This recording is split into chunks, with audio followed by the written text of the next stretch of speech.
I'm Craig Lindsey, the senior pastor at the First Presbyterian Church in Skaneateles, New York. In the Gospel according to Luke, Jesus tells a parable about a judge and a widow. We had a member of the church who always came to Bible study having prepared with William Barclay. And Barclay was a very usable commentary in the 1950s. Barclay made analogies between different stories. His analogy for the widow was a scullery maid in the days of the great manor houses like Downton Abbey.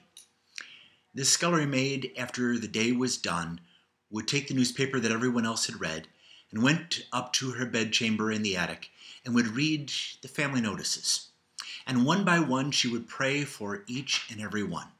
Pray for every baby that was born, naming them by name, lifting them up before God, that they would be healthy and happy and blessed. Then she would pray for every couple being engaged and every couple being married, that they would have a wonderful marriage together.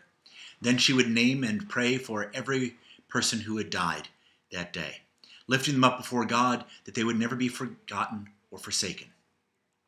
And Barclay ended this by describing that what we need to do is to pray ceaselessly, like this scullery maid, and our lives would be blessed.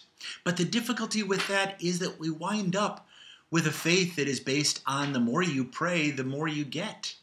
And our prayers become like that honey-do list on the refrigerator, where we're always looking for more to do. And if we just believed more and prayed more, we would have greater faith. And that violates the parable of the mustard seed. So instead, backing away from the judge and the widow, I looked at the text and there saw that the judge had no regard for anyone else and no regard even for God. So clearly the judge could not be God. Instead, one who has no regard for anyone else, no regard for anything except that they would win and not be bothered. Sounds an awful lot like all of us, me and you.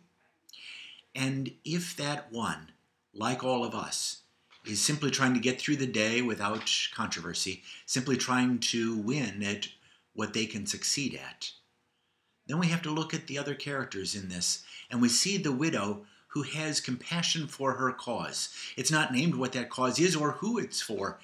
It probably is not for her herself, but instead seeking justice for one she's concerned about. I wonder if perhaps the old widow with great compassion is an image of God. And God continues to plead and beg God's case night after night after night after night with us. And like the judge, we sometimes stop to say, though I have no regard for anyone else and not even for God, I must give up and give in. Otherwise, she's going to wear me out and blacken my eye.